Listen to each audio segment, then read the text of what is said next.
Hello बच्चों, कैसे हो सभी की सभी। उम्मीद करता हूँ सब घर पे बढ़िया होंगे। तो यार बोर्ड परीक्षा में कैसे लिखे इसका थंबनेल देखकर तो आप वीडियो पर तो आ ही गए हो। अब मैं आपको बता देता हूँ। इस वीडियो में मैं कुछ मोस्ट इंपॉर्टेंट क्वेश्चन जो कि कार्बेंस कंपाउंड के उसको डिस्कस करूंगा और साथ में साथ आपको कुछ मैं लिखकर भी दिखाऊंगा। कुछ उसी तरीके से आप अपने बोर्ड के एग्जाम में लिखोगे। तो मैं ये वादा तो नहीं करूंगा 80 में 80 आ जाएगा, क्योंकि 80 में 80 तब आएगा जब आप करेक्ट आंसर लिख के आएंगे। लेकिन हाँ, आपके आंसर राइटिंग से, अच्छी आंसर राइटिंग से आपके आंसर्स थोड़े इफेक्टिव दिखेंगे, जिससे टीचर का जो नजरिया है आपके आंसर को देखने का वो थोड़ा चेंज हो जाएगा। तो थोड़ा मार्क्स में इंक्रीमेंट तो देखने को मिल ही सकता है। तो यार समय बर्बाद नहीं करते और फटाफट से पढ़ाई को स्टार्ट करते। यार स्क्रीन पे आपको क्वेश्चन दिख रहा है। अच्छा हाँ, एक और चीज मैं आपको बता दूं।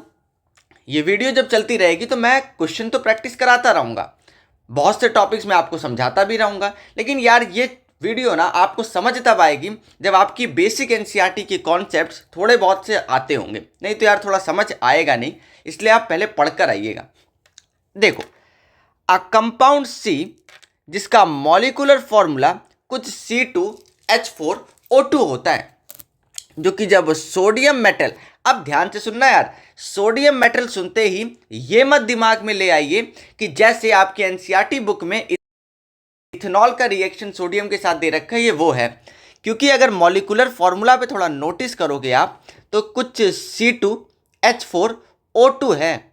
यानी अगर मैं इसको थोड़ा सा सिंप्लीफाई करके लिखूं तो ये और कुछ नहीं CH3COOH लिखा है, जिसमें 2 कार्बन है, 4 हाइड्रोजन है और 2 ऑक्सीजन है। यानी C2H4O2 ही लिखा गया है। यानी ये इथेनॉल नहीं, इथेनोइक एसिड है, ये मैं कहना चाहता हूं। अच्छा, अगर ऐसी बात है तो आगे देखते हैं।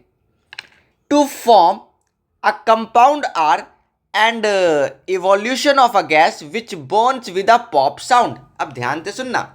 सबसे पहले तो मॉलिक्यूलर फॉर्मूला देखते ही मैं ये समझ गया कि ये हो ना हो इथेनोइक एसिड है। यानी जब आप बोर्ड एग्जाम में लिखेंगे तो आंसर को कुछ इस तरीके से अपनी आंसर शीट में लिखेंगे। ये हो जाएगा आंसर नंबर 1। और बहुत कलाकारी आपको नहीं दिखानी है, थोड़ी सी वेवी सी लाइन सी ऐसे बना के चले आना है। अब स्टेटमेंट्स जरूर लिखना। आप लोग गलती ये करते हैं बट डायरेक्ट लिख देंगे। भाई कुछ बच्चे क्या करेंगे, डायरेक्ट इथेनोइक एसिड, खत्म, अपना समझते रहो। नहीं, आपको स्टेटमेंट्स लिखनी है, आंसर्स को इफेक्टिव दिखाना है, कुछ ऐसे मैं जो बता रहा हूं। सबसे पहले आप लिखेंगे the compound C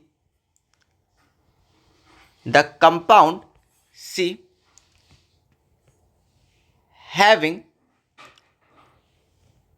molecular formula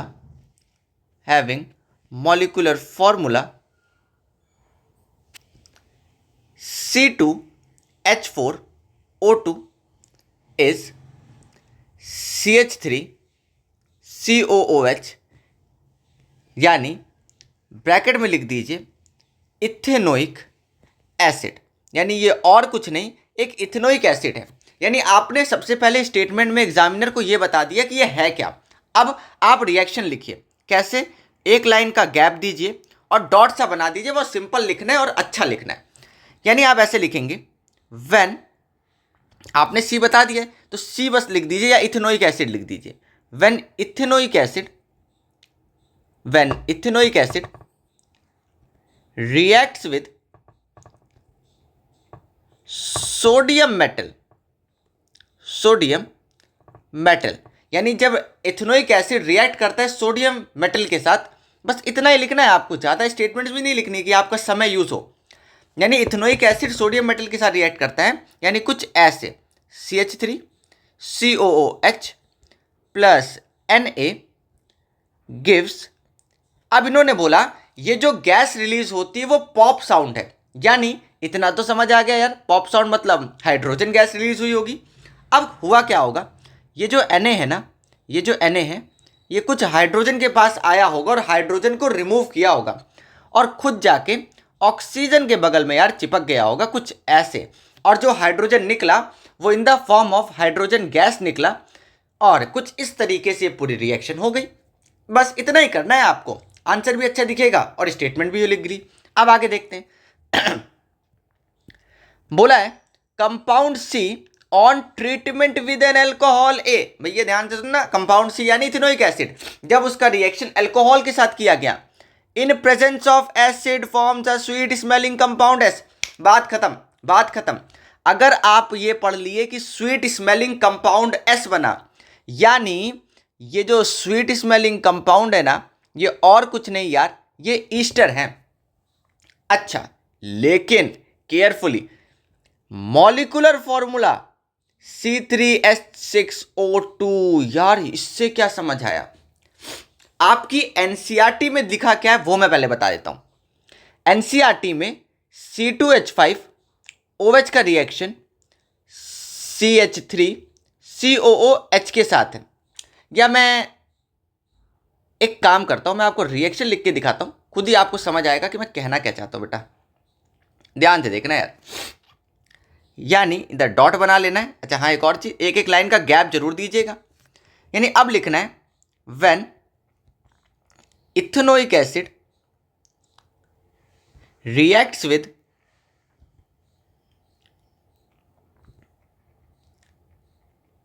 alcohol, बस इतना ही, ज्यादा अपने को नहीं लिखना है स्वीट स्मेलिंग क्या है, इतना लिख देना है। यानी हमको एल्कोहल बोला है, इथेनॉल, मिथेनॉल, प्रोपेनॉल, ब्यूटेनॉल, कौन से कार्बन का अल्कोहल लेना है ये बताया नहीं है। यहां हम पता कैसे करेंगे कौन से कार्बन का अल्कोहल लेना है? मैंने स्वीट स्मेलिंग कंपाउंड के मॉलिक्यूलर फॉर्मूला को देख के बताया। मैं आपको समझाता हूं थोड़ा। यार इथेनोइक तो एसिड वही है CH3COH प्लस, अगर मैं यहां पर C2H5OH लूं, यानी हमने सीखा भी है, अगर इथेनोइक एसिड है तो इथेनॉल के साथ रिएक्ट कराएंगे और रिएक्शन का सिंबल कुछ ऐसा बनता है और यहां पर एसिड डालेंगे, तो जो चीज बन के तैयार होगी वो कुछ CH3COO C2H5 प्लस H2O होता है यार। अब आपके दिमाग में आएगा सर इसको याद कैसे करें? आप खुद दिमाग में रख लो यार, H2O निकल रहा है, H2O निकालते कैसे? आपको कुछ नहीं करना है, सिर्फ इस OH को सेलेक्ट कर लो और यहां से ना H को सेलेक्ट कर लो, यानी यहां से OH और यहां से H हटाओगे तो दो हाइड्रोजन एक ऑक्सीजन मिलके H2O फॉर्म करेंगे।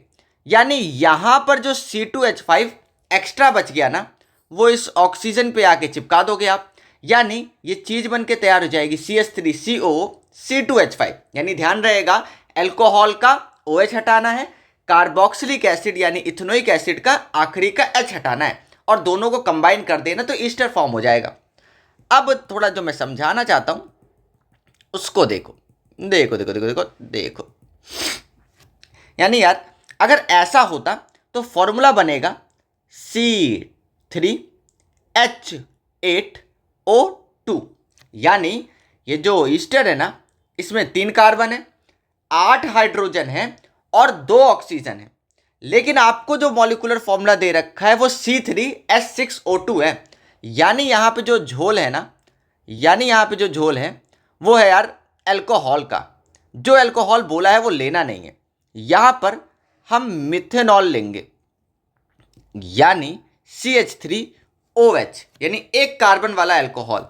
यानी बात तो वही है, बात अपने की वही है भाई, यहाँ से OH हटाएंगे और यहाँ से H हटाएंगे, यानी CH3COO में जो CH3 एक्स्ट्रा बचा है OH हटाने के बाद वो लग जाएगा। यानी अगर इसको आप देखो तो ये C3 है, यानी कार्बन 3 है, हाइड्रोजन 6 हैं और ऑक्सीजन 2 हैं। यानी आपको मॉलिक्यूलर फॉर्मूला देखकर सोचना पड़ेगा कि किससे रिएक्ट करना है, यानी कुछ इस तरीके से ईस्टर फॉर्म हो जाएगा। यानी आप ये पता कर लेंगे कि कंपाउंड S और कुछ नहीं ईस्टर है। आगे पढ़ते हैं। On addition of NaOH to C, यानी NaOH सोडियम हाइड्रोक्साइड का रिएक्शन C के साथ, C अपना याद है ना भाई, इथेनोइक एसिड है, C अपना इथेनोइक एसिड है, याद रखना है ये, ठीक। चलो आ जाओ, यानी फिर से वही बात हो गई, एक लाइन का गैप देंगे, डॉट बनाएंगे, यानी लिखेंगे व्हेन इथेनोइक एसिड, स्टेटमेंट जरूर लिखना है, ये ध्यान रखना है आपको, एसिड reacts with NaOH। अब और रिएक्शन भी थोड़ा लिखना बता दूं, यानी यार NaOH के साथ जब इथेनोइक एसिड रिएक्ट होता है कुछ ऐसे CH3COOH। अच्छा हाँ, एक सेकंड, यहाँ पे देखो ये जो चीज बनी ना, इसको भले ही आपको लिख तो देना है।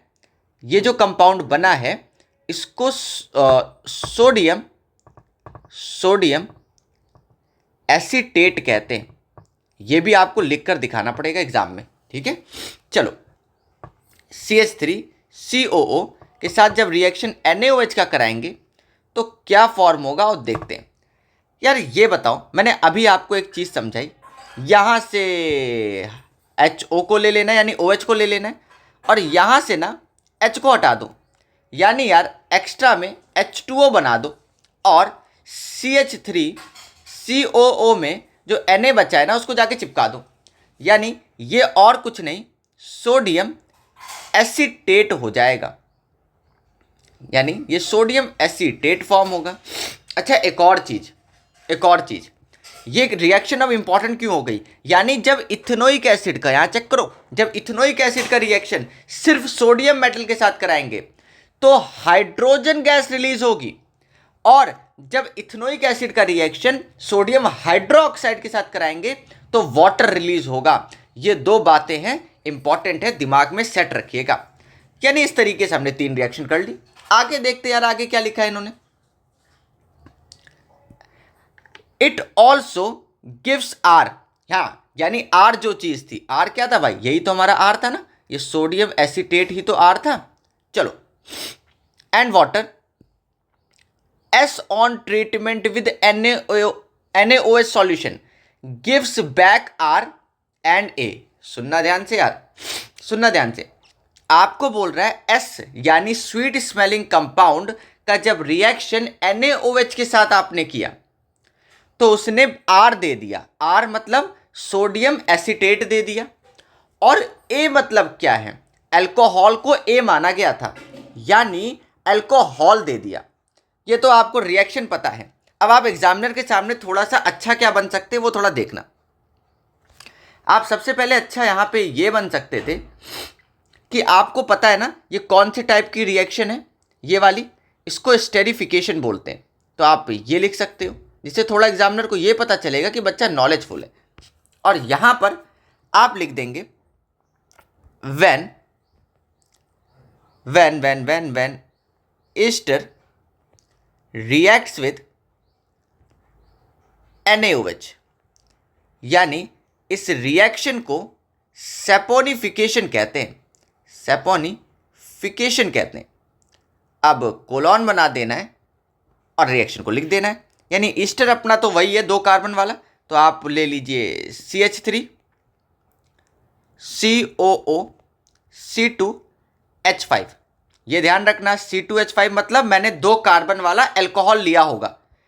CH3COO से क्या समझ आ रहा है कि 2 कार्बन वाला ही इथेनोइक एसिड लिया होगा, और इसका रिएक्शन जब NaOH के साथ कराएंगे तो कुछ ऐसा होगा। ध्यान से समझना, ये जो OH है यार, ये जला जाता है अपने भाई C2H5 के साथ, यानी C2H5 एक सेकेंड OH बना लेता है। ये और कुछ नहीं, ये अल्कोहल ही तो है, प्लस लेकिन अभी मैं रिएक्शन पूरी नहीं लिख रहा हूं, ध्यान से देखना। लेकिन जो हमारा कंपाउंड S है, वो ये तो है नहीं, वो है CH3COO CH3, यानी अगर इसका रिएक्शन HOH के साथ होगा तो कैसे होगा, क्या पहचानना है, ये CH3 होगा यानी अल्कोहल का 1 कार्बन वाला, यानी मिथेनॉल होगा। ये CH3COO यानी एथेनोइक एसिड रहा होगा। कुछ करना नहीं है, कुछ ऐसे ही OH को हटाना है और इस अल्कोहल वाले के बगल में चिपका देना है, यानी CH3OH यानी मिथेनॉल फॉर्म होगा जो कि कंपाउंड A था, और प्लस में CH3COO में Na फॉर्म होगा जो कि सोडियम एसीटेट था, अब ये मत बोलना कि सर हमने ऊपर तो लिख दिया, कितनी बार लिखे, आपको लिखना है बार बार। सोडियम एसीटेट होगा जो कि कंपाउंड R था। और कुछ इस तरीके से आपका पूरा का पूरा आंसर यार कंप्लीट हो जाएगा। बस ध्यान रखना है कि लाइन का गैप देना है, बहुत कलाकारी नहीं करनी है, स्टेटमेंट्स का यूज जरूर करना है और सारी चीज़ें अच्छे से आपकी निकल जाएंगी। चलिए नेक्स्ट क्वेश्चन पे चलते हैं। फिर अगला क्वेश्चन है, एक ऑर्गेनिक कंपाउंड ए है, on heating with concentrated H2SO4 forms a compound B. यानी कोई कंपाउंड ए है जिसको H2SO4 के साथ हीट करते हैं तो कंपाउंड बी बनाया। यहां पर ना मैं रियलिटी बताऊं, अगर आप एग्जाम में बैठे हो तो आपको थोड़ा समझ नहीं आएगा, लेकिन अगली जो स्टेटमेंट है वहां से समझ आने वाला है। लिखा है, which on addition of 1 mole of hydrogen in presence of nickel, याद है ना निकेल कैटलिस्ट यानी addition reaction to form compound C. अगर अब भी नहीं आया तो मैं आपको बताता हूं थोड़ा। सबसे पहले हम डॉट बनाएंगे, या इससे पहले आपको यह बता दूं, यहां पे आंसर लिख लेना, आंसर नंबर 2 और वे सी लाइन। अब आप लिखेंगे द ऑर्गेनिक कंपाउंड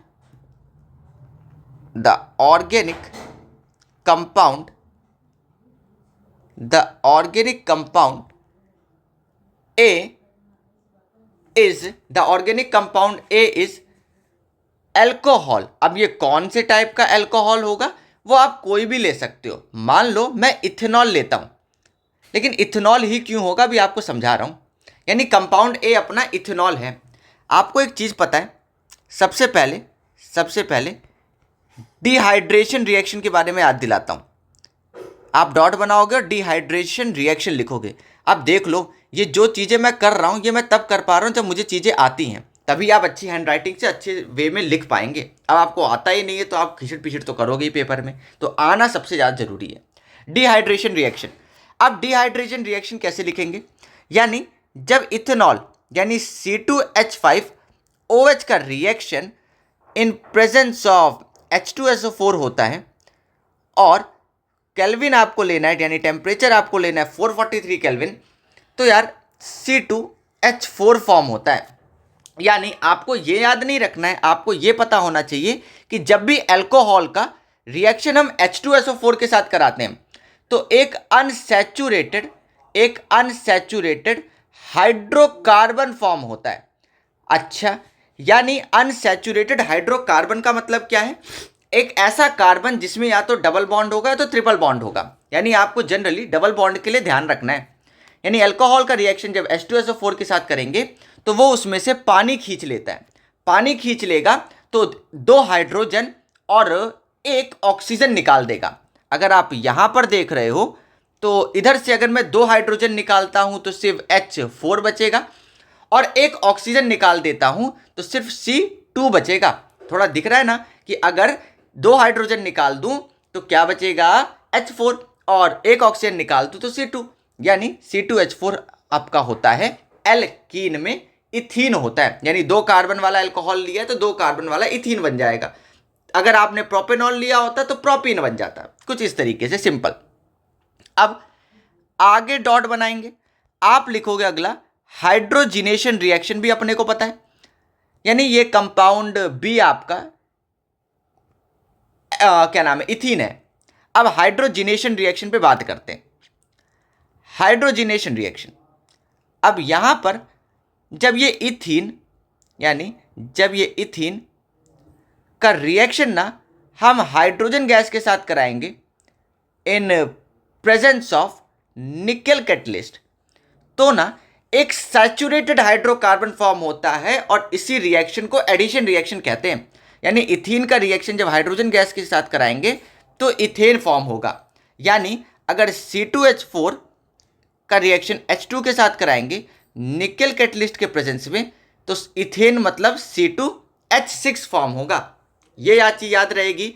यानी ये जो कंपाउंड कौन सी है वो इथेन है, ये आपको ध्यान रखना है। खत्म, आगे पढ़ते।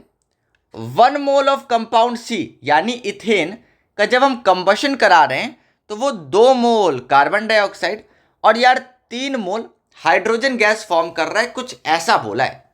चलो आगे देखते हैं। यार यहां तक तो बात समझ आ गई, यहां तक बात समझ आ गई ना। आगे देखो, यानी कंबशन कराना है, कंबशन ऑफ इथेन हमें रिएक्शन लिखनी है। कोलॉन बनाओगे, अब शुरू हो जाओगे। कैसे?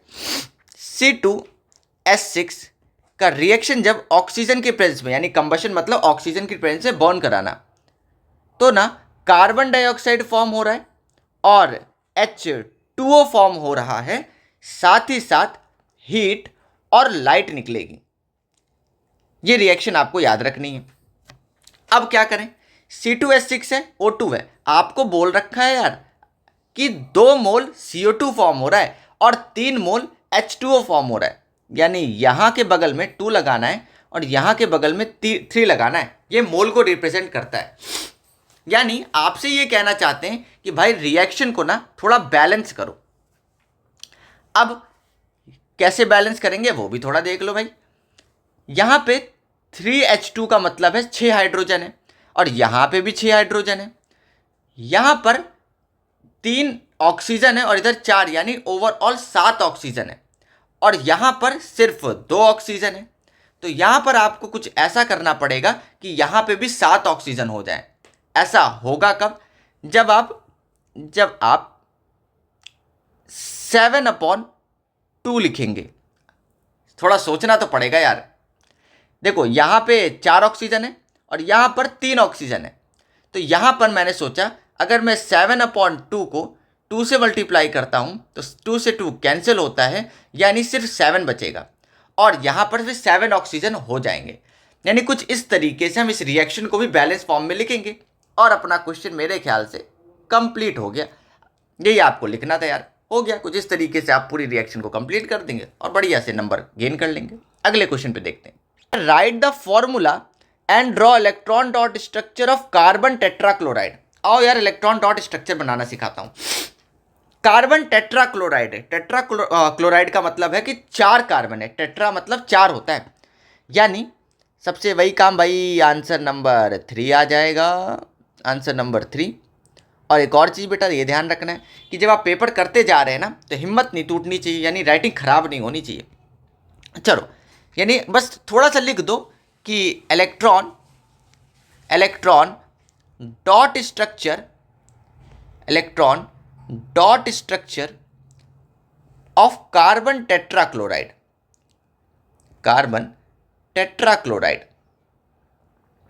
चलो स्टार्ट करते हैं। यानी कुछ ऐसे कार्बन आपको सिंपली बना देना है। एक क्लोरीन यहाँ लगाना है, एक क्लोरीन यहाँ लगाना है, एक क्लोरीन यहाँ लगाना है और एक क्लोरीन यहाँ लगाना है। अब यहाँ ना सारा काम सुंदरता का है बेटा। यानी अब यहाँ पर आप करेंगे कैसे, मेरी बात थोड़ा समझना। आपको पता है क्लोरीन के 1 इलेक्ट्रॉन और कार्बन के 1 इलेक्ट्रॉन के बीच में शेयरिंग होने वाली है। तो क्लोरीन के इलेक्ट्रॉन को थोड़ा मैं ये कुछ स्टार से रिप्रेजेंट कर दे रहा हूँ और क्लोरीन के इलेक्ट्रॉन को मैं कार्बन के इलेक्ट्रॉन को मैं डॉट से कर दे रहा हूँ। ध्यान ये रखना है, क्लोरीन वाला जो इलेक्ट्रॉन है और कार्बन वाला इलेक्ट्रॉन दोनों के बीच में होगा तो स्ट्रक्चर थोड़ा अच्छा दिखेगा। यानी कार्बन से इलेक्ट्रॉन यहाँ ले आओ और क्लोरीन का इलेक्ट्रॉन यहाँ ले आओ, थोड़ा बीच में आ गया। यहाँ पे कार्बन का ले आओ, क्लोरीन का यहाँ ले आओ, यानी ये थोड़ा बीच में आ गया। यानी यहाँ से ये स्टार और ये, ठीक है, कुछ इस तरीके से। अब क्लोरीन के आखिरी में होते कितने, एक इधर कर दिया, यानी 6 इधर बच गए, यहाँ पे भी 6 बच गए और यार यहाँ पे भी 6 बच गए ना, इधर देखो। चलो अब तो बस गोले गोले बनाने, कुछ इस तरीके से गोला बनाना है कि ये 8 पूरा कंप्लीट कर ले। यानी ये क्लोरीन का ये वाला 8 हो गया, उस तरीके से अब इस वाले क्लोरीन का भी यार 8 हो गया, उसी सेम तरीके से इस वाले क्लोरीन का भी 8 हो गया, फिर इस वाले का भी 8 हो गया। अब कार्बन की बारी है। कार्बन को पूरा बस देखना है कि ये जो सर्कल फॉर्म हो रहा है ना, इसमें पूरा डुप्लेट या ऑक्टेट कंप्लीट होना चाहिए। कुछ इस तरीके से कार्बन टेट्राक्लोराइड का स्ट्रक्चर फॉर्म हो जाएगा। बस ऐसे ही बना के चले आने। आगे देखो, लिखा है what is saponification, right the reaction involve in this process. यानी सैपोनिफिकेशन और कुछ नहीं, साबुन के बनने की प्रोसेस है। लिखेंगे कैसे, ये आपका ए पार्ट हो गया और अब बी पार्ट पे आ जाते हैं।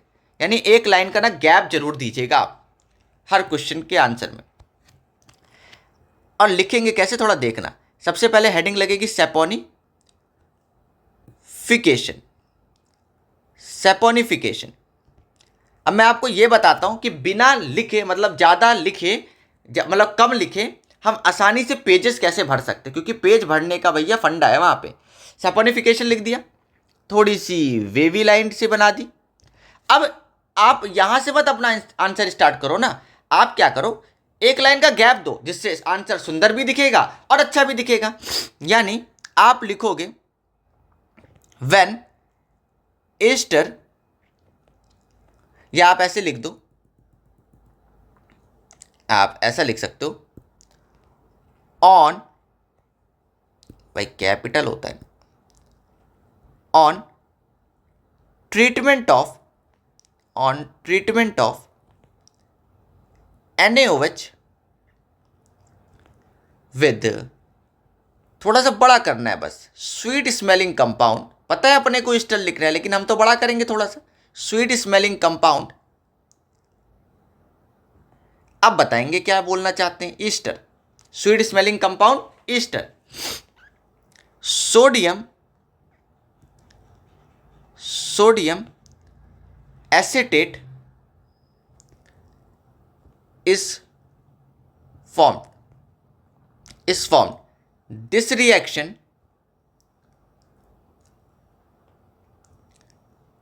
is known as saponification reaction। अब यहां पे मेरी बात थोड़ा समझना, यहां पर मेन बात क्या है इस पूरी लाइन में। मेन बात है NaOH, उसको थोड़ा वेवी लाइन से बना दो। मेन बात है स्वीट स्मेलिंग कंपाउंड ईस्टर, उसको वेवी लाइन से कर दीजिए। मेन बात है सोडियम एसीटेट, उसको वेवी लाइन से कर दीजिए। और सेपोनिफिकेशन को ना थोड़ा स्ट्रेट लाइन से बना दीजिए।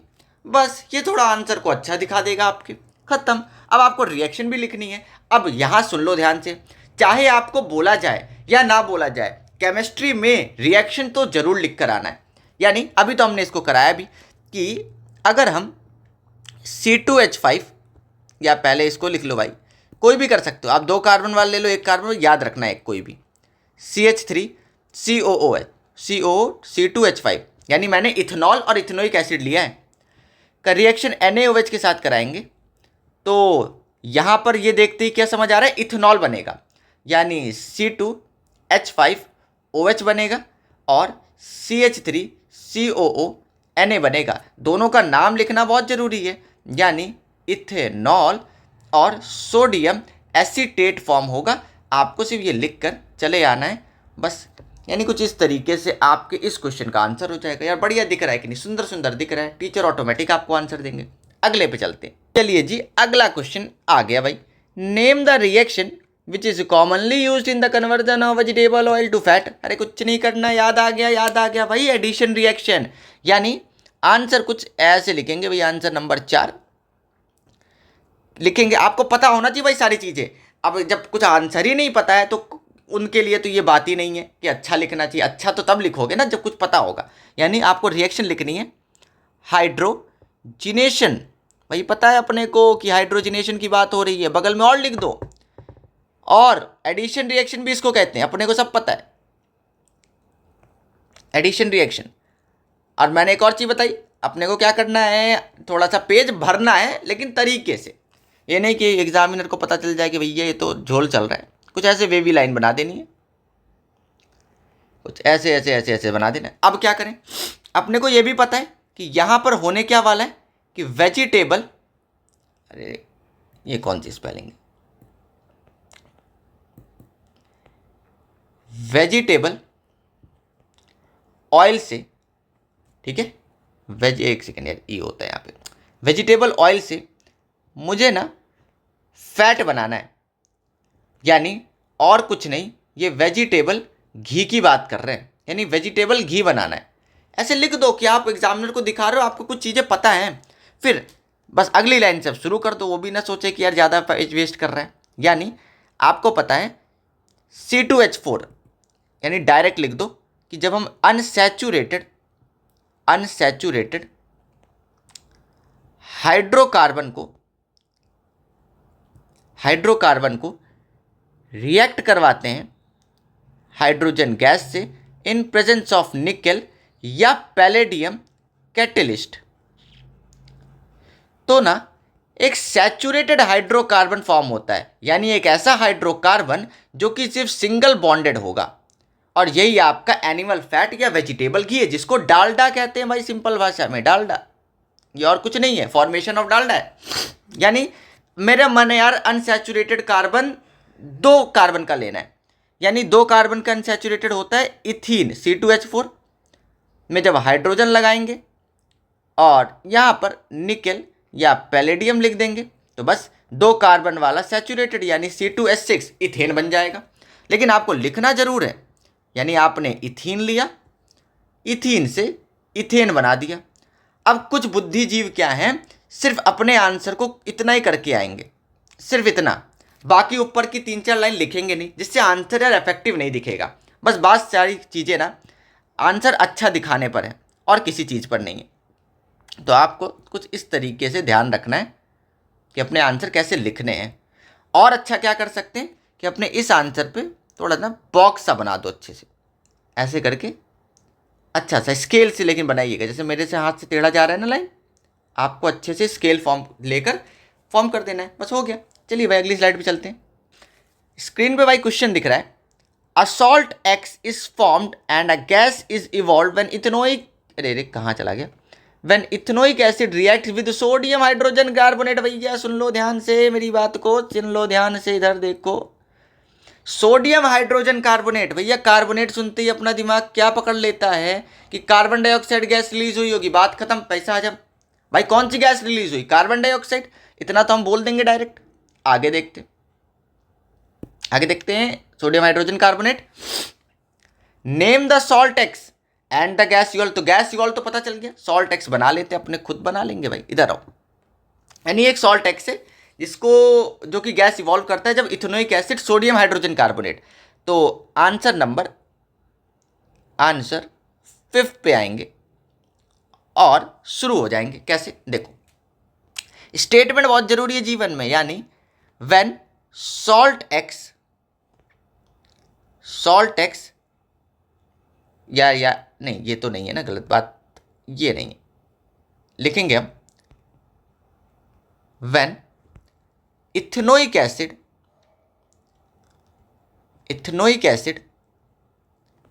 reacts with sodium hydrogen carbonate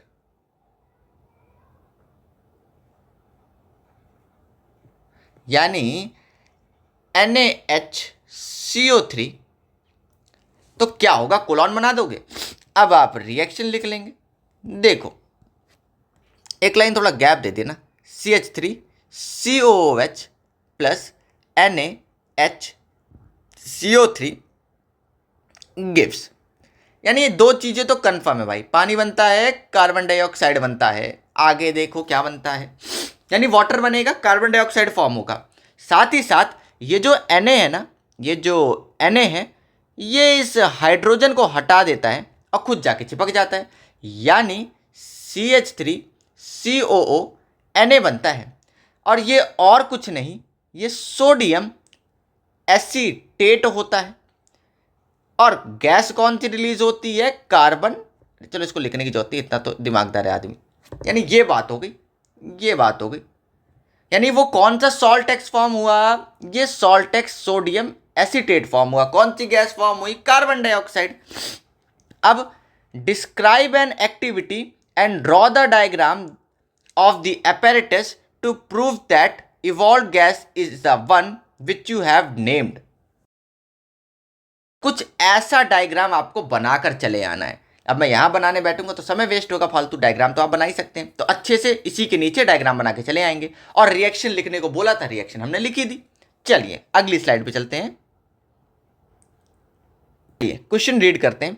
लिखा है, a compound x is formed by the reaction of carboxylic acid, यानी एक ऐसा कार्बोक्सिलिक एसिड जो कि C2H4O2 है, और अल्कोहल के साथ इन presence of few drops of H2SO4, यानी कंपाउंड X बन रहा है कार्बोक्सिलिक एसिड। आपको समझ आ जाना चाहिए यहीं पे कि यार जब कार्बोक्सिलिक एसिड अल्कोहल के साथ रिएक्ट करता है। चलो अब मैं बहुत सी चीजें लिखूंगा नहीं, अब हम चीजों को जल्दी जल्दी करेंगे, ठीक है, क्योंकि मैंने आपको लिखना सिखा दिया कैसे लिखना है। सबसे पहला लाइन का गैप देना है। दूसरी चीज, स्टेटमेंट्स का यूज बहुत करना है, इंग्लिश को कम नहीं करना है, ये ध्यान रखना है। चलिए, आपको अभी बताया मैंने कि यार जब कार्बोक्सिलिक एसिड का रिएक्शन, कभी भी कार्बोक्सिलिक एसिड का रिएक्शन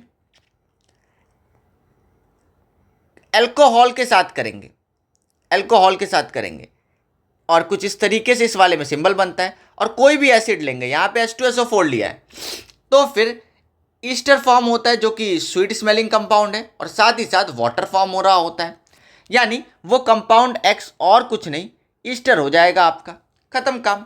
आगे लिखते हैं द अल्कोहल। अच्छा, रिएक्शन भी लिखने के लिए इन्होंने लास्ट में बोला है, तो रिएक्शन भी आपको लिखना जरूरी है। यानी कार्बोक्सिलिक एसिड, भाई कौन सा कार्बन, 2 कार्बन, यानी CH3COOH है ना, अल्कोहल C2H5OH, यानी अपने को तो पता है इसके बाद क्या करना है, क्या करना है, कुछ ये भाई CH3COO में C2H5 चिपक जाएगा और H2O निकल जाएगा, बस खत्म, ये रिएक्शन हो गई। नाम वाम लिख देना लेकिन ध्यान से। आगे देखते हैं, बोला है the alcohol on oxidation with alkaline KMnO4 followed by acidification gives the same carboxylic acid used in this reaction। देखो भाई क्वेश्चन को कैसे घुमा रहे हैं, यानी इतना तो आपने पार्ट 1 ऐसे डॉट बना के आप कर दोगे। अगले में क्या करेंगे थोड़ा देखना, अगले में आपको बोल रहा है ये जो अल्कोहल लिया है, कौन सा अल्कोहल, C2H5OH, इसका ट्रीटमेंट जब आप KMnO4 यानी पोटेशियम पर मैग्नेट के साथ करते हैं तो ये कार्बोक्सिलिक एसिड फॉर्म होता है, यानी CH3COOH। यानी अगर आपको ध्यान आ रहा हो, ये तो ऑक्सीडेशन रिएक्शन है, यानी ये ऑक्सीडेशन है अल्कोहल का, ये ऑक्सीडेशन है अल्कोहल का। कैसे पता चला ऑक्सीडेशन है, यार यहां पर देखो कितने ऑक्सीजन है, 1 ऑक्सीजन है, कितने हाइड्रोजन है, 6 हाइड्रोजन है। यहां पे देखो कितने हाइड्रोजन है, 4, 1 सेकेंड, कितने ऑक्सीजन है, 2 ऑक्सीजन है, और कितने हाइड्रोजन है, 4 हाइड्रोजन है। यानी आपको दिख रहा है यहां से यहां जब रिएक्शन गई तो ऑक्सीजन का एडिशन हुआ है, और जब यहां से यहां रिएक्शन गई तो हाइड्रोजन का रिमूवल हुआ है। यानी आप ऐसा और अच्छा इफेक्टिव आंसर बनाने के लिए कर सकते कि ऑक्सीडेशन रिएक्शन का स्टेटमेंट भी डाल देना कि ऑक्सीडेशन रिएक्शन होती क्या है, बस खत्म काम।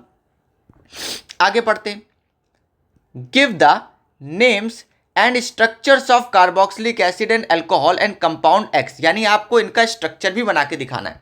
तो अपने को तो आता है ना, कोई भी फंक्शनल ग्रुप का अगर आपको स्ट्रक्चर बनाना है तो पहले कार्बोक्सिलिक एसिड है, यानी इसका स्ट्रक्चर होता है बॉन्ड, कार्बन में बॉन्ड COOH, कुछ इस तरीके से। 2 कार्बन, यानी 1 कार्बन तो पहले ही लिख लिया, यहाँ 1 कार्बन लगेगा, यानी 1 हाइड्रोजन इधर, 1 हाइड्रोजन इधर, 1 हाइड्रोजन इधर, यानी ये यार और कुछ नहीं इथेनोइक एसिड हो गया। अच्छा, इसी के बाद देखो भाई, अब मैं लिखना नहीं सिखा रहा हूं, ये चीज ध्यान रखना, लिखने का तरीका मैंने आपको बता दिया कैसे लिखना है। अब हम जल्दी जल्दी क्वेश्चन को डिस्कस करेंगे। इथेनॉल का कैसे बनेगा, यार इथेनॉल का बॉन्ड OH होता है, इधर क्या लगाना है, 1 कार्बन, 2 कार्बन है ना, तो इधर क्या लगाओ, 1 और कार्बन। अब क्या करें, 1 हाइड्रोजन ऊपर, 1 हाइड्रोजन नीचे, 1 हाइड्रोजन ऊपर, 1 हाइड्रोजन नीचे, 1 हाइड्रोजन इधर, यानी ये स्ट्रक्चर हो गया। आओ ईस्टर का बनाते हैं। ईस्टर में अगर थोड़ा सा ध्यान हो, ये चीज देखो, इस पर नोटिस करना यार, इसको कैसे बनाएंगे थोड़ा देख लेना मेरी बात। ये स्ट्रक्चर ना कुछ ऐसा होगा,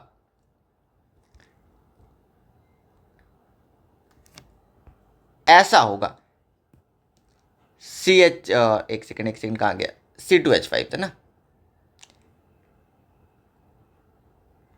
हाँ, भाई समझ आ रहा है सही होगा कि नहीं होगा भाई। 2 कार्बन है और इधर 1 कार्बन है, 3 हाइड्रोजन है, तो 3 हाइड्रोजन लगा दो, खटाखट खटाखट खटाखट, हो तो गया। देखो इस कार्बन पे डबल बॉन्ड होता है, बस अपने को ये ध्यान रखना है, इस वाले कार्बन पे डबल बॉन्ड होगा, बाकी सिंगल सिंगल हर जगह लगा देना और स्ट्रक्चर बन गया। ये क्या है? ये एस्टर है। हो गया। यानी इस तरीके से इस क्वेश्चन को सॉल्व करेंगे। चलिए भाई अगली स्लाइड पे चलते हैं। चलिए अगले क्वेश्चन को डिस्कस करते हैं।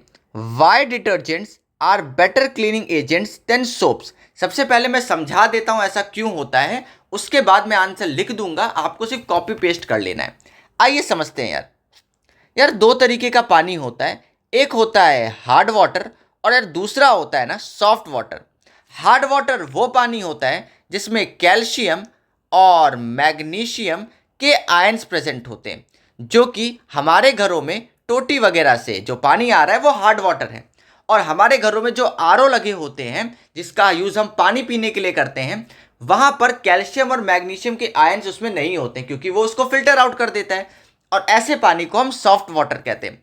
और मेरे भाई कपड़ा तो आप हार्ड वाटर से ही धुलोगे ना, अब आरओ के पानी से तो कपड़ा धुलोगे नहीं। यानी हार्ड वाटर में डिटर्जेंट का यूज़ और हार्ड वाटर में सोप का यूज़ कैसे कैसे हो रहा है वो थोड़ा ध्यान से समझना। यार सोप क्या होता है? सोप और कुछ नहीं, ये सोडियम और potassium salts of carboxylic acid है। यानी कार्बोक्सिलिक एसिड के ये सॉल्ट्स होते हैं, और ये और कुछ नहीं लॉन्ग चेन होती है बेंजीन। ये होता है long chain of benzene sulphonic acid का। लेकिन मेरी ये दोनों बातें सुन के आपको कुछ समझ नहीं आया है, क्योंकि आपको इससे रिलेट भी नहीं करना है। अब जो बताने वाला हूं वहां से रिलेट करना है। बात सिर्फ इतनी है, सोप जब हार्ड वाटर में जाते हैं तो हार्ड वाटर में जाने के बाद वो कुछ इनसॉल्यूबल सॉल्ट्स बनाते हैं। इनसॉल्यूबल सॉल्ट्स कुछ प्रेसिपिटेट के फॉर्म में फॉर्म होता है, प्रेसिपिटेट बनते हैं। यानी ये प्रेसिपिटेट कपड़े के फैब्रिक में जाके चिपक जाते हैं।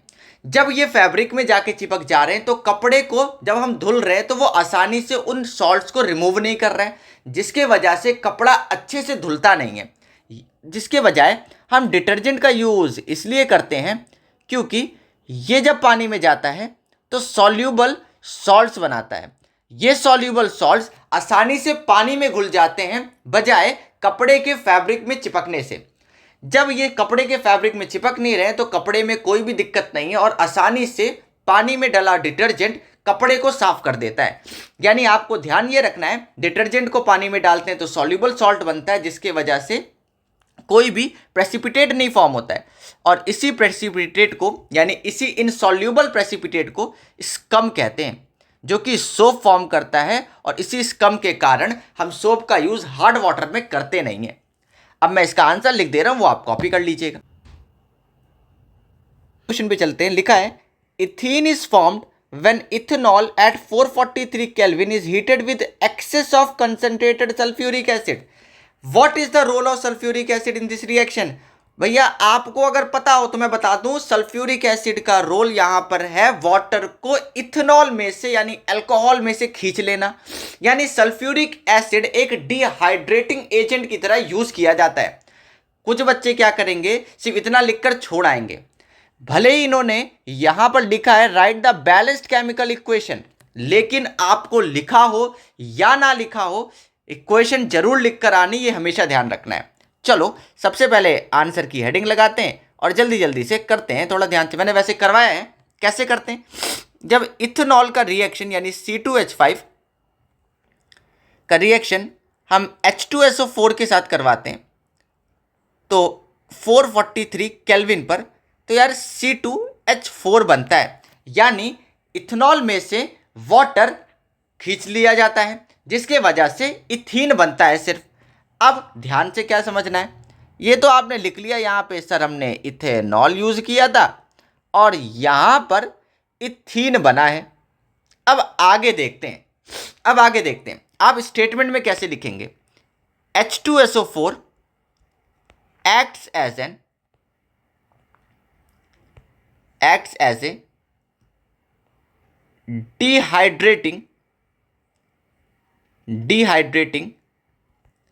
agent which draws out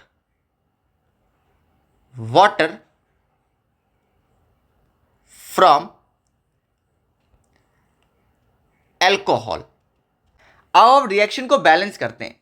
यार यहां पर 2 कार्बन है, यहां पे भी 2 कार्बन है, यहां पर 6 हाइड्रोजन है, यहां पर 4 हाइड्रोजन है। लेकिन मैंने आपको बताया H2SO4 एक डिहाइड्रेटिंग एजेंट है, यानी पानी को खींच लेता है, तो भैया खींच के बाहर निकालेगा यहाँ, यानी H2O फॉर्म हुआ है, यहाँ पे H2O बाहर निकल गया। अब अगर आप यहाँ देखो तो 2 हाइड्रोजन है, यहाँ 4 हाइड्रोजन यानी 6 हाइड्रोजन हो गए, यहाँ एक ऑक्सीजन है, यहाँ एक ऑक्सीजन, यानी ये अपनी इक्वेशन बैलेंस्ड हो गई। यानी कुछ इस तरीके से इस क्वेश्चन को करेंगे। चलिए अगली स्लाइड पे चलते हैं। लिखा है question, catenation is the ability of an atom to form bonds with other atoms of the same element. It is exhibited by both carbon and silicon. Compare the ability of catenation of 2 elements, give reason.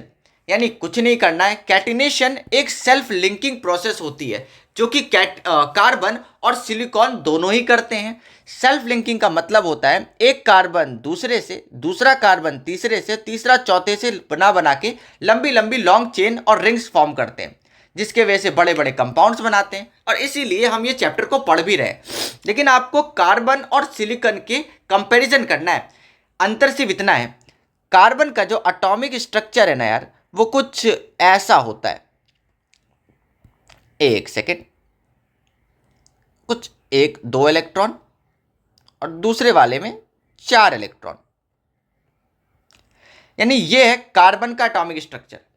और silicon का atomic structure कुछ ऐसा होता है, 2 electron, दूसरे वाले में 8 electron. अरे भैया पता है ना, 14 होता है उसका एटॉमिक नंबर, 3 3 6 7 8, और ये वाला आखिरी में 1 2 3 4, यानी ये कुछ है सिलिकॉन का, जिसका होता है एटॉमिक नंबर 14।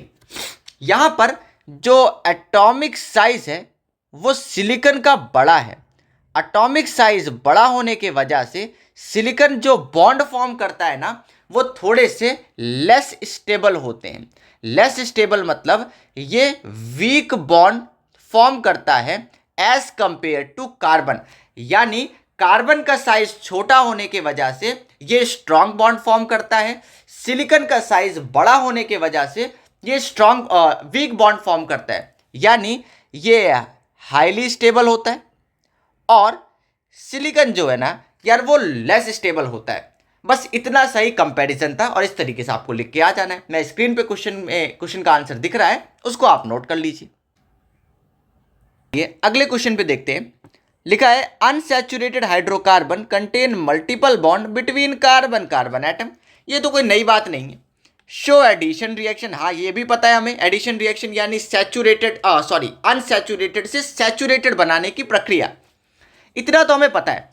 लेकिन हमसे पूछ रहा है टेस्ट बताओ, ताकि हम इथेन और इथीन में अंतर पता कर सकें। अब ये अंतर पता करने के लिए हमारे पास एक टेस्ट होता है जिसका नाम है यार bromine water test. Bromine water का कलर कुछ रेडिश ब्राउन होता है, ये आपको ध्यान रखना है। लेकिन ये टेस्ट कैसे हमें बताएगा कि कौन इथीन है और कौन इथेन है? अगर आपने इस ब्रोमीन वाटर को ना इथेन में डाल दिया तो ये जो रेडिश ब्राउन कलर है ब्रोमीन वाटर का, उसके कलर में कोई चेंज नहीं आएगा, यानी नो चेंज इन कलर। लेकिन अगर उसी के बजाय आपने ब्रोमीन वाटर में या ब्रोमीन वाटर को इथीन में डाल दिया तो वहाँ पे जाते ही डीकलराइज हो जाएगा आपका ब्रोमीन वाटर, जिससे ये पता चलेगा जो चीज़ आपने डाली है वो इथीन है। और अगर ब्रोमीन वाटर में इथेन डालें और कोई भी कलर चेंज ना आए, यानी जो चीज़ आपने डाली थी वो इथेन थी। यानी मैंने 2 कार्बन वाला हाइड्रोकार्बन यूज़ किया। लेकिन इतना ही सब कुछ नहीं, अब आपको रिएक्शन भी मैंने बताई ना, लिख के दिखानी है। कैसे यार? C2H6 का मतलब क्या है? इथेन की बात कर रहा हूँ। यानी इसमें जब Br2 को ऐड करेंगे ना तो कुछ रिएक्शन होने वाली है, वो थोड़ा मैं बता देता हूँ। वो रिएक्शन है नो रिएक्शन, क्योंकि भैया कलर चेंज ही नहीं हुआ ना, कलर चेंज नहीं हुआ यानी कोई रिएक्शन नहीं हुई। लेकिन अगर इथीन में, यानी इथेन कर देते हैं इसको, और इथीन में यानी C2H4 इथीन का मॉलिक्यूलर फॉर्मूला होता है। इसका मैं थोड़ा सा स्ट्रक्चरल फॉर्मूला अगर बनाऊं तो ये CH2 डबल बॉन्ड CH2 होता है। अगर इसमें ब्रोमीन डाल देंगे तो ब्रोमीन यार दो ब्रोमीन है यानी Br2 होता है ना, तो ब्रोमीन बॉन्ड ब्रोमीन है। ये रिएक्शन कैसे होती है थोड़ा देखना। एक ब्रोमीन यहां से निकलकर एक कार्बन पे अटैच हो जाता है और एक ब्रोमीन यहां से निकलकर एक कार्बन पे अटैच हो जाता है और इसका जो डबल बॉन्ड है ना उसका एक बॉन्ड टूट जाता है, यानी स्ट्रक्चर कुछ ऐसा हो जाता है, यानी कुछ ऐसा स्ट्रक्चर इसका फॉर्म हो जाएगा। एक सेकेंड, और इसको बोलेंगे C2H4Br2, यानी ये चीज फॉर्म हो जाती है। तो आपको कुछ इस तरीके से इस क्वेश्चन का आंसर करना है। चलिए अगले क्वेश्चन पे थोड़ा ध्यान देते हैं। लिखा है यार, अमित's mom used an organic compound as a preservative in pickles. बस बात खत्म, इतनी बात समझ जाइए। अगर प्रिजर्वेटिव की बात आ गई यानी अचार वचार को बचाने में प्रिजर्वेटिव का यूज किया जाता है विनेगर और कुछ नहीं मेरे भाई, एसिटिक एसिड है। एसिटिक एसिड और कुछ नहीं इथेनोइक एसिड है। यानी प्रिजर्वेटिव आ जाए पिकल वगैरह में तो विनेगर डाला है, विनेगर यानी एसिटिक एसिड यानी इथेनोइक एसिड की बात करने वाले हमसे इस क्वेश्चन में, यानी हम कंफ्यूज नहीं होंगे। आगे देखिए, मॉलिक्यूलर फॉर्मूला C2H4O2 अपने को पता है, ज्यादा इन लोग की बताने की जरूरत है नहीं। यानी यार इथेनोइक एसिड का होता है CH3COOH और COOH का मतलब यहाँ पे है कि 2 कार्बन है, 4 हाइड्रोजन है, 2 ऑक्सीजन है, जो कि इन्होंने बोला है। आगे देखिए, this compound reacts with ethanol to form यार स्वीट स्मेलिंग कंपाउंड। पता है ना, याद है ना, अभी लिखवाया था क्या कि अगर इथेनोइक एसिड का रिएक्शन इथेनॉल के साथ करवाते हैं मेरे भाई, लेकिन थोड़ा सा एसिड भी डालना है ताकि ये रिएक्शन रिवर्सिबल ना हो जाए, यानी हल्का सा एसिड डालेंगे तो एक स्वीट स्मेलिंग कंपाउंड जिसको ईस्टर बोलते हैं वो फॉर्म होता है और साथ में साथ H2O फॉर्म होता है। कुछ इस तरीके से आप लिख के आ जाएंगे आंसर। आपको बोला आइडेंटिफाई कंपाउंड ए, हमने तो पहले ही आइडेंटिफाई कर लिया था बिना पढ़े ही। यूज्ड बाय अमित's मॉम कौन था, इथेनोइक एसिड था, यानी कंपाउंड ए आपका इथेनोइक एसिड है। Write the chemical equation for its reaction with ethanol to form compound B, यानी कंपाउंड बी ईस्टर है, आपने ये भी लिख लिया। आगे देखिए, how can we get compound A from B. आइए देखते हैं यार, आपको अगर थोड़ा सा भूल गए हो मैं आपको याद दिला दूं, एक रिएक्शन थी सेपोनिफिकेशन में यही चीज वापस हो रही थी। कैसे हो रही थी थोड़ा ध्यान से देखना। सेपोनिफिकेशन मतलब साबुन बनने की जो प्रक्रिया थी, इसमें जब आप ईस्टर आपने कौन सा वाला लेना है, C2H5 वाला, यानी जब आप CH3COO C2H5 ले रहे थे और इसमें NaOH डालोगे तो यार याद है ना, NaOH में जो OH है वो इससे चिपक जाता है और जो Na है वो इस ऑक्सीजन पे आके चिपक जाएगा, यानी रिएक्शन कुछ ऐसी हो जाएगी C2H5OH प्लस CH3COO Na। यार ये और कुछ थोड़ी है, ये sodium salt of carboxylic acid है। अरे भाई कार्बोक्सिलिक एसिड है कि नहीं है, COO ग्रुप है, यानी कार्बोक्सिलिक एसिड है। यही तो आपसे बोल रहे हैं, यानी उस प्रोसेस का नाम बताओ। उस प्रोसेस का नाम है सेपोनिफिकेशन। कौन सी चीज यूज की, सोडियम हाइड्रोक्साइड, किसके साथ रिएक्ट किया, एस्टर के साथ, क्या फॉर्म हुआ, कार्बोक्सिलिक एसिड। इस तरीके से करेंगे। आगे देखो, which gas is produced when compound A क्या है, ethanoic acid, reacts with washing soda. देखो भाई अब चैप्टर 2 में डाल दिया आपको, वॉशिंग सोडा के साथ रिएक्शन, वॉशिंग सोडा और कुछ थोड़ी होता है यार, यानी CH3COOH का रिएक्शन अगर Na2CO3, भाई सोडियम कार्बोनेट ही तो होता है और आपको सिखाया है जब भी कार्बोनेट आ जाए तो कौन सी गैस रिलीज होगी, कार्बन डाइऑक्साइड, और क्या बनेगा, पानी, और क्या बनेगा, CH3COO Na बनेगा। बस बात खत्म, कार्बोक्सिलिक एसिड का सॉल्ट बन जाएगा। हो गई इक्वेशन, खत्म क्वेश्चन। चलिए अगले क्वेश्चन पे थोड़ा ध्यान देते हैं। लिखा है compound A oxidises in presence of strong oxidising agent to produce an acid P. यानी इतना दिमाग आ जाना चाहिए कि अगर कोई कंपाउंड ए है उसको ऑक्सीडाइज करके एसिड बन रहा है, यानी अपने ने पढ़ा है भाई कि जब इथेनॉल का रिएक्शन, यानी जब इथेनॉल का ऑक्सीडेशन कराते हैं एक स्ट्रॉन्ग एसिड KMnO4 यानी पोटेशियम परमैंगनेट के प्रेजेंस में, तो एक एसिड फॉर्म होता है जिसको कार्बोक्सिलिक एसिड बोलते हैं। यानी आपने इथेनॉल लिया है तो इथेनोइक एसिड फॉर्म होगा मेरे भाई। बात समझ आ रही है कि नहीं? बस खत्म। आगे क्या लिखा है? विच इज प्रेजेंट इन एंट। हाँ बात सही है, एंट में प्रेजेंट होता है। लेकिन अब यहां पे मेरे से गलती क्या हुई और आपसे भी गलती क्या होगी वो समझो। हम कभी कभी बहुत एक्साइटेड हो जाते हैं एग्जाम में। हमने लिखा यार ऑक्सीडेशन हुआ तो इथेनॉल का इथेनोइक एसिड के साथ। अच्छा इथेनॉल ही क्यों याद आया? क्योंकि एनसीईआरटी में हम रट के गए थे इथेनॉल। लेकिन क्वेश्चन में, और आप करके भी आए हो सही, लेकिन गलत हो जाएगा। फिर आप घर में आके टेंशन में लेंगे यार हम तो सब सही करके आए तो चेकिंग गलत हुई होगी। नहीं, क्वेश्चन में थोड़ा ट्विस्ट था। थोड़ा यहां देखो ध्यान से। आपको बोला यार विच इज प्रेजेंट इन एंट। एंट में कौन सा एसिड प्रेजेंट होता है आपको यह पता होना चाहिए। एंट में ना, एंट्स में मिथेनोइक एसिड प्रेजेंट होता है। समझ रहे हो क्या हुआ यहां पे ट्विस्ट? मिथेनोइक एसिड होता है, यानी है तो कार्बोक्सिलिक एसिड ही, यानी ओनली वन कार्बन वाला, ओनली वन कार्बन। यानी जो आपको कंपाउंड ए लेना है, यानी जो अल्कोहल लेना है, वो भी एक कार्बन वाला होना चाहिए, यानी CH3OH, जिसको मिथेनॉल बोलते हैं। अब इस मिथेनॉल का ऑक्सीडेशन अगर आप कराओगे यानी KMnO4 के प्रेजेंस में, तो मिथेनोइक एसिड बनना चाहिए जिसका फॉर्मूला होता है HCOOH। अब यानी ये है मिथेनोइक एसिड। अब ऑक्सीडेशन क्यों हो रहा है? क्योंकि ऑक्सीजन दिख रहे हो ना, एक है, यहाँ पे दो हो गया। हाइड्रोजन यहाँ 4 है, यहाँ पे 2 हो गया, यानी addition of oxygen, removal of hydrogen. कुछ इस तरीके से हो गया। आगे बढ़ते हैं। Right the formula. फॉर्मूला तो लिख लिया भाई। And IUPAC name. IUPAC मतलब कॉमन नेम लिखना है यार। मिथेनोइक एसिड का ना कॉमन नेम होता है, मिथेनोइक एसिड का कॉमन नेम होता है फॉर्मिक एसिड।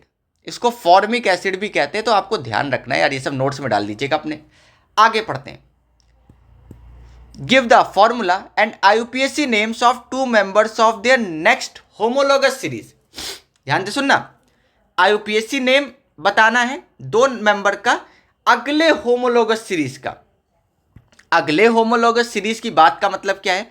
यानी होमोलोगस वो सीरीज होती है जिसमें CH2 का डिफरेंस आता है। यानी बात समझो थोड़ा, यहां पर ये कंपाउंड में कितने कार्बन है? 1 कार्बन है। कितने हाइड्रोजन है? 2 हाइड्रोजन है। यानी अगला जो कंपाउंड लिखोगे उसमें 2 कार्बन हो जाने चाहिए और 2 की जगह 4 हाइड्रोजन हो जाना चाहिए। ऑक्सीजन तो 2 ही चलेगा भैया, ऑक्सीजन में नहीं छेड़खानी करना है। यानी इसमें CH2 को ऐड कर देना है। CH2 देखो कैसे ऐड हुआ, 1 कार्बन था, ये वाला 1 कार्बन गया तो 2 कार्बन हो गए। यहाँ पे 2 हाइड्रोजन थे, यहाँ से 2 हाइड्रोजन गए तो 4 हाइड्रोजन हो गए। और ये ढंग से अगर लिखूं तो ये और कुछ नहीं CH3COOH है। यानी होमोलोगस सीरीज का पहला मेंबर HCOO है। अब 1 कार्बन, अब 2 कार्बन, अब 3 कार्बन। 3 कार्बन का मतलब क्या है? CH3 CH2 COOH होगा। यानी ये फर्स्ट मेंबर है, ये सेकंड मेंबर है और ये थर्ड मेंबर है।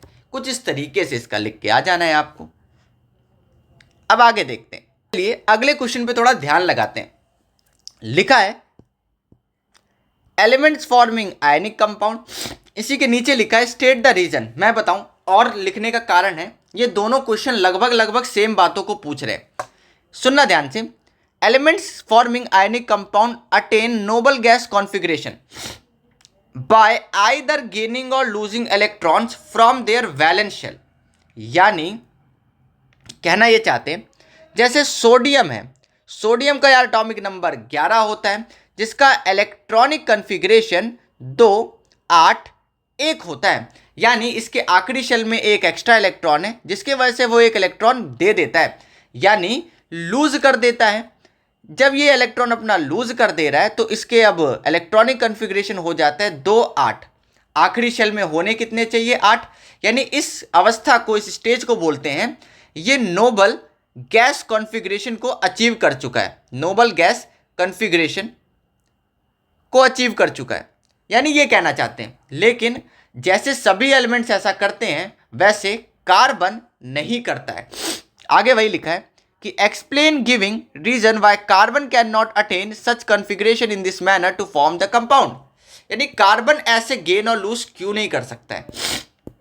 इसी के नीचे वाला क्वेश्चन देखिए, state the reason why carbon can either form C4 plus cation nor C4 minus anion but form covalent bond and also state the reason. यानी ये भी वही बात बोल रहे हैं कि ये चार, भाई कार्बन के आखिरी शेल में, कार्बन का ये न्यूक्लियस हो गया, ये फर्स्ट शेल में 2 इलेक्ट्रॉन और जो सेकंड शेल है यार उसमें 4 इलेक्ट्रॉन। यानी जैसे सोडियम के आखिरी में 1 था तो उसने 1 दे दिया, वैसे ये 4 इलेक्ट्रॉन दे क्यों नहीं देता है, या 4 इलेक्ट्रॉन ले क्यों नहीं देता है? क्योंकि अगर 4 दे देगा तो आखिरी शेल में सिर्फ 2 बचेंगे जो भी स्टेबल है, अगर 4 ले लेगा तो आखिरी शेल में 8 हो जाएंगे जो कि स्टेबिलिटी को बता रहे हैं, लेकिन ऐसा करता नहीं है। कि इसका रीजन समझते हैं। बात सिंपल सी है कि जब ये 4 इलेक्ट्रॉन लेगा और या 4 इलेक्ट्रॉन देगा, दोनों ही केस में बहुत ह्यूज अमाउंट ऑफ एनर्जी लगेगी जो कि दे पाना पॉसिबल है नहीं। ये तो रहा पहला रीजन। दूसरा रीजन ये है यार, अगर ये 4 इलेक्ट्रॉन ले लेगा तो कुछ ऐसा स्ट्रक्चर हो जाएगा, यानी आखिरी वाले शेल में कुछ 8 इलेक्ट्रॉन हो जाएंगे, 4 5 6 7 8 इलेक्ट्रॉन हो जाएंगे। अब 8 इलेक्ट्रॉन से मैं कंफ्यूजन में क्या दिक्कत क्या है, प्रॉब्लम क्या है यार, प्रोटॉन तो 6 है, इलेक्ट्रॉन आपके ओवरऑल 10 हो गए। ओवरऑल की बात कर रहा हूं, यानी पहला शेल दूसरा शेल मिला के, यानी 6 प्रोटॉन 10 इलेक्ट्रॉन को झेल पाएंगे नहीं, जो कि एक अनस्टेबल एटम को फॉर्म करेगा, और एटम कभी भी अनस्टेबल रहना नहीं चाहता, जिसके वजह से ऐसा होगा नहीं। अगर ये अपने 4 इलेक्ट्रॉन दे दे तो क्या होगा, इसके अगर ये अपने 4 इलेक्ट्रॉन दे देगा तो इसके आखिरी शेल में सिर्फ 2 इलेक्ट्रॉन बचेंगे, यानी प्रोटॉन तो अभी भी 6 है लेकिन इलेक्ट्रॉन इस बार कितने हो गए, 2।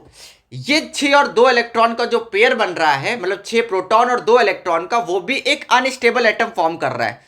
लेकिन यहां पर इस स्टेबल एटम की बात करूं तो यहां पर 6 प्रोटॉन है और ओवरऑल 6 इलेक्ट्रॉन है, जिसकी वजह से ये जो एटम है ये स्टेबिलिटी को बना रहा है। इसीलिए कुछ इस तरीके से ये कोवेलेंट बॉन्ड फॉर्म करते हैं, यानी शेयरिंग करते हैं, ये ना इलेक्ट्रॉन दे देते हैं ना इलेक्ट्रॉन ले लेते हैं। ये इसका रीजन है।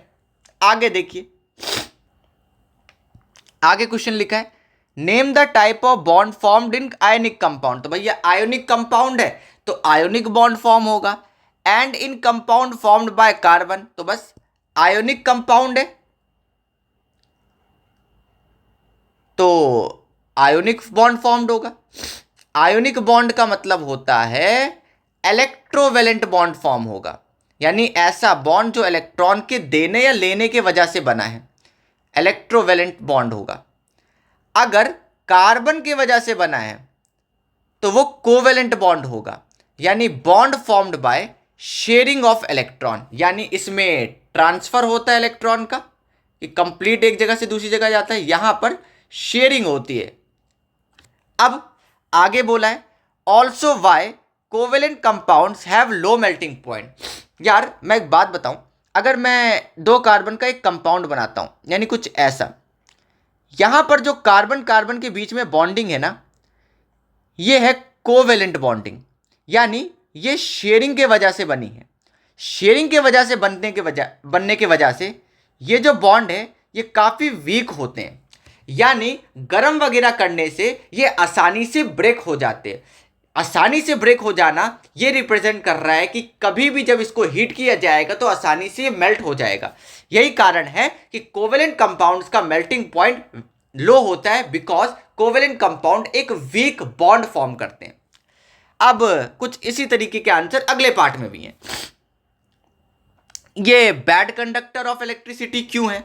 बैड कंडक्टर ऑफ इलेक्ट्रिसिटी होने का कारण ये है, इलेक्ट्रिसिटी का गुड कंडक्टर वही होता है जब इलेक्ट्रॉन्स को वो फ्लो करवाए, यानी उसमें फ्री इलेक्ट्रॉन्स प्रेजेंट हो, यानी इलेक्ट्रॉन का ट्रांसफर हो। लेकिन यार कार्बन कंपाउंड शेयरिंग करता है। शेयरिंग का मतलब है कि वो इलेक्ट्रॉन का ट्रांसफर नहीं कर रहा है, यानी इलेक्ट्रॉन के लेना देना में सिर्फ शेयर का है। जब तक इलेक्ट्रॉन मूव नहीं करेगा फ्रीली तब तक इलेक्ट्रिसिटी जनरेट नहीं होगी, क्योंकि आपने इलेक्ट्रिसिटी चैप्टर में पढ़ा है जब इलेक्ट्रॉन मूव करते हैं तो करंट बनता है।